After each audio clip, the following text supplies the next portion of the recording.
Hello, and thanks for watching another edition of ARFCOM News. Today I want to tell you about this bizarre manifesto left totally unchallenged by the legacy media, how David Hogg is so soft even a pillow was too hard for him, and we'll find out whether this county commissioner threatened a voter with a rifle plus lots more. But before we get started, I want to tell you about the fine mahogany night vision products offered to you by our friends at TNVC.com.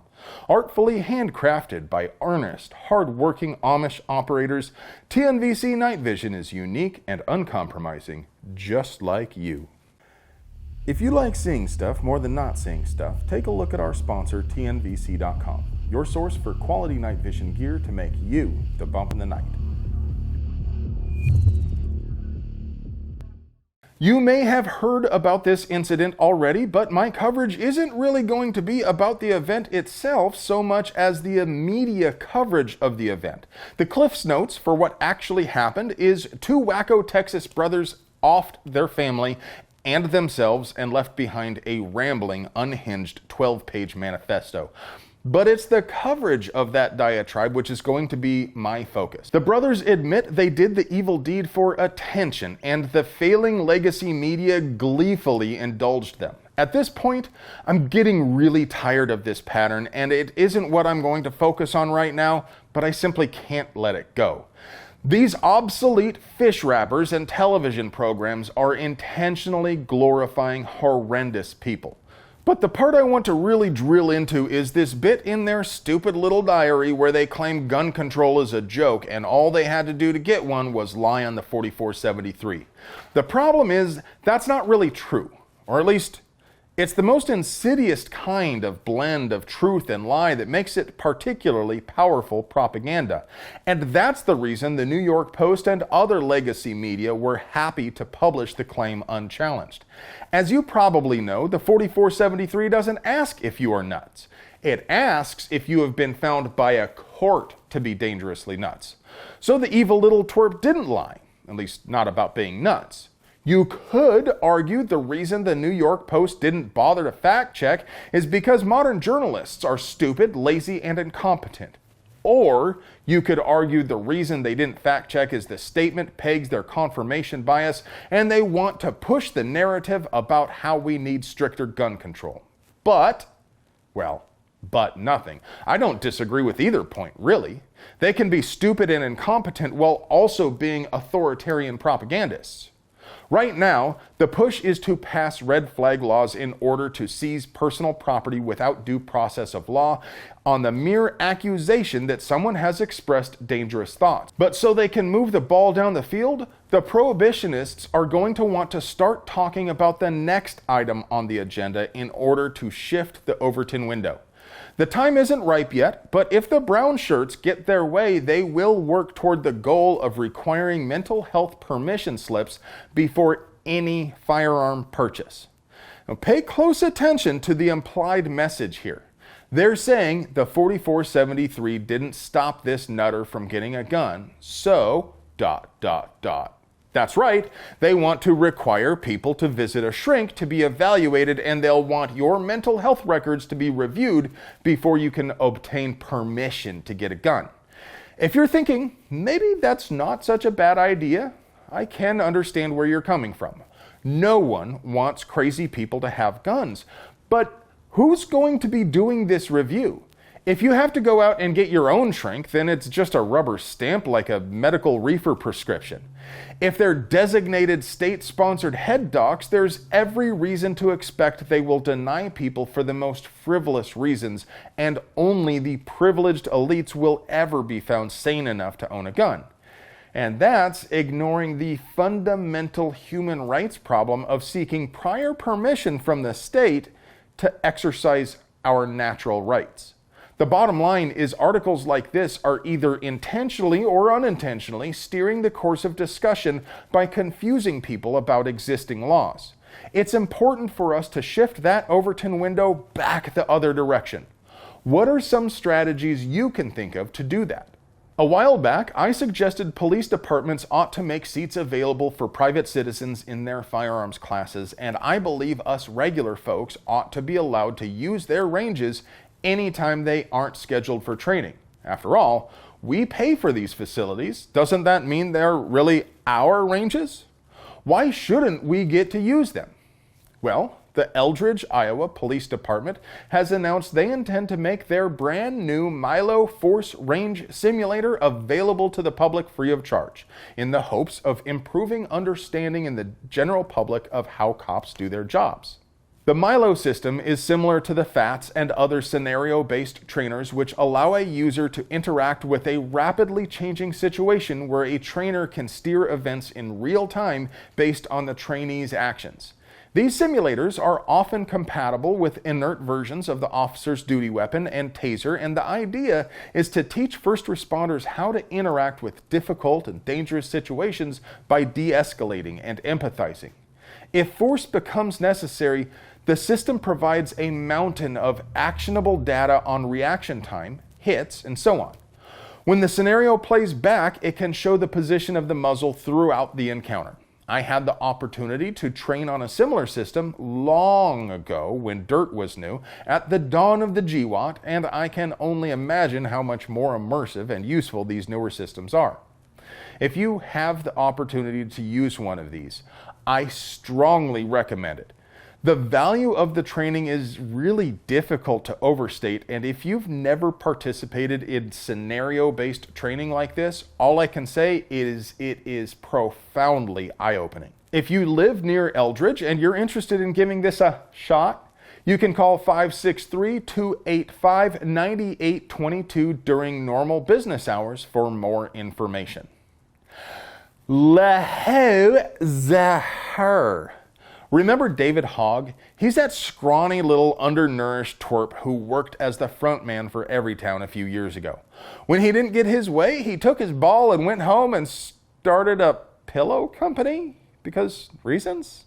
Apparently, he got so upset about the MyPillow CEO's politics and he decided to take him down and stuff.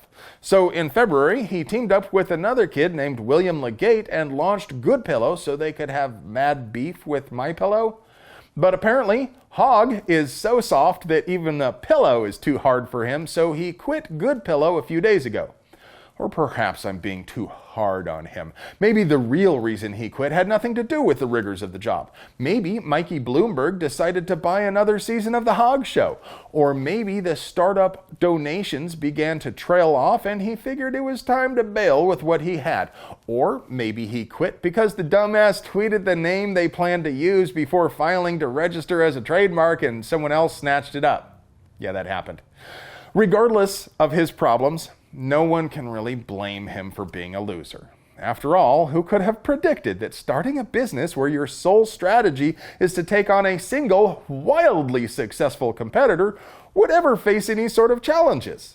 Still, tapping out from a literal pillow fight is the weakest of sauce. Okay, folks, here is another bombshell, which is probably a dud, but it would hit pretty hard if it did pass. H.R. 2427 would increase the NFA tax from $200 to $300 and allow for yearly increases coupled to the cost of living. Obviously, we are opposed to this bill because it would cost us. But aside from guns good and tax bad, is there a principled reason to oppose H.R. 2427? Absolutely. In fact, the Supreme Court decision Murdoch versus Pennsylvania ought to have set the precedent that the entire 1934 National Firearms Act, as well as fees for state permits to buy or carry guns, should all be illegal. All the way back in 1943, Murdoch established the state cannot apply a tax as a condition for exercising an enumerated right by charging Jehovah's Witnesses to sell religious tracts.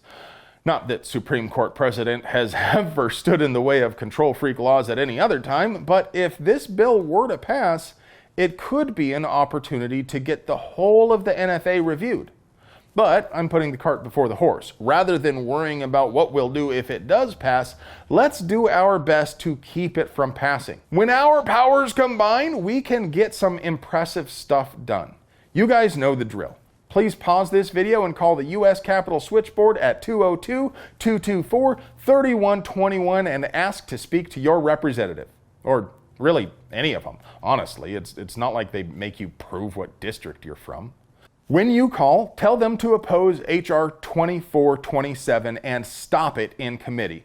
Tell them if they can't stop it in committee to add an amendment reopening the NFA registry for machine guns. That ought to kill the bill, and if it doesn't, I think that's something we could all live with, right? I'd be willing to pay an extra $100 per stamp if I could put a Form 1 on one of my lowers and legally drop in a coat hanger. What I wouldn't give for a Select Fire CP33 with a cute little stock, you know? What do you think? Would you be willing to pay more for tax stamps in order to register brand new machine guns? I'm just going to read this next headline from the AP first, and you let me know how it makes you feel down there in the comments before I get too far along with the details. Michigan woman sues official who showed rifle during meeting. This story is an interesting case study in perception because I think my initial reaction was similar to what you're feeling right now, and it's certainly consistent with most of the social media posts I've read about this story. It's interesting because that headline is factually correct, yet it manages to convey an impression which is not consistent with the facts reported in the article. The initial impression I got, and let me know if you feel the same way, is this sounds like another weepy Karen getting upset over the mere sight of something which can make the pews. But reading the story, it turns out what actually happened was Patricia McIntosh was speaking on a town hall style video call when County Commissioner Ron Klaus pulled a rifle out and held it in front of the camera in response to her comments. Let's set aside the subject of the woman's concerns because that shouldn't really color your opinions about what the government representative did. Now, I've got a few problems with this. First, we're not just talking about what a private citizen did exercising their God-given rights. We're talking about a government official acting in an official capacity. While he certainly has human rights, the government he represents doesn't have any rights at all. Only people have rights. And this isn't a case where someone got upset over something viewed in the background. Klaus got up, left his computer, then came back with a rifle and held it right in front of the camera as a government official. Or at least, that's what I got from reading several articles about the event. And it took me a fair bit of digging before I found one which actually linked to the video. And after watching the video, my opinion softened a bit. Let's take a look and you let me know what you think. That we don't have problem Proud Boys around our area. But there are obviously problem Proud Boys around the country causing problems. And for them to have been invited to speak, I'm not a gun owner, but I can certainly appreciate people's wanting to have their gun rights protected. But I would think everybody in our country would have to realize that permission has been given to these activist groups to do more with their guns than go out hunting. The full video is linked down there in the description, and the link will jump you to the relevant portion, which is about an hour and a half into the video. First off, and totally irrelevant, this is actually a Cisco WebEx call, but the AP and other outlets called it a Zoom meeting. I know it's a bit pedantic, but it annoys me. Now, for the substance of what actually happened, I can really see both sides of this one. I can see that maybe Klaus meant to make a point, grandstanding with the rifle, then decided not to. I can also see how it kind of looks like he's low-key trolling this woman. In any case, it certainly isn't an explicit threat, and it also wasn't really on topic or necessary for him to grab the rifle. My take is it was kind of dumb and boomer cringe at the very best. What do you think? Is this a threat? How much tolerance should we have for veiled threats from government representatives? Well, friends, that's all I have for you today. I hope you enjoy watching these things because I sure like making them for you. Would you like to know a secret to beating the ammo shortage? Although you cannot actually purchase any gun-related products at ar15.com/deals, I'm looking at you, Mr. YouTube censor. AR15.com/deals is constantly updated with links to the best scores on ammo, guns, and accessories so you can get the drop on the neckbeards before they snatch up all the good stuff. But AR15.com/deals relies on viewers like you, so if you find a sick deal, be sure to go to AR15.com/deals and share it. Don't forget to bookmark AR15.com/deals and check AR15.com/deals every day. If you want to help us keep bringing you banger content like this, please support the folks who support us. Not only does TNVC.com give you night vision with that cool, refreshing, never bitter taste that goes down smooth, they also have mounts, lights, and all sorts of other gear to make you the bump in the night. And if you want a baller cap like mine or other ARFCOM swag, you can get it at brownells.com. Or you could buy fly shirts like this one in our Teespring store. Or if you'd like to try your luck and see if you can win your choice of rad shirt from our Teespring store, post a comment containing the phrase, "Who is John Galt?" in the YouTube comments, and I will arbitrarily and unilaterally choose the best one. I love you.